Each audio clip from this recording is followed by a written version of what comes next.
नया साल आने ही वाला है। हम कवि लोग कविता लिखते हैं तो कई बार घर पर सबसे बड़ी श्रोता हमारी पत्नी होती है, लेकिन कई बार उसे प्रतीक समझ में नहीं आते हैं तो हास्य पैदा हो जाता है। कुछ महिलाओं के नाम हैं, उनका मैंने कविता में प्रयोग किया है। उन नामों के ऊपर आप ध्यान दीजिए और कविता का आनंद लीजिए। हमने अपनी इकलौती पत्नी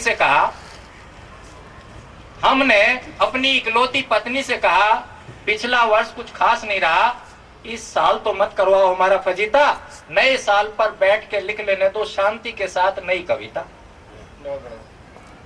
इस साल तो लिख लेने दो नए साल पर नई कविता।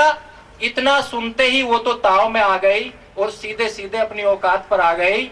रसोई में खाना बनाते हुए हमें अपना बेलन दिखाते हुए बोली, मुन्ना बीमार है, पहले उसके लिए बाजार से लेकर आओ पपीता।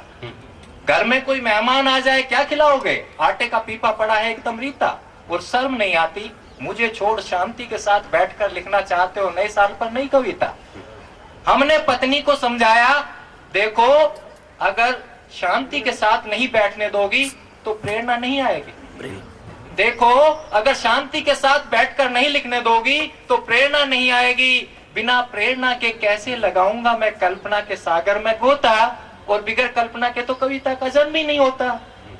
पत्नी झल्लाकर बोली, कभी कल्पना, कभी प्रेरणा तो कभी शांति, क्यों बेवकूफ बनाते हो, क्या मैं इन सबको नहीं जानती?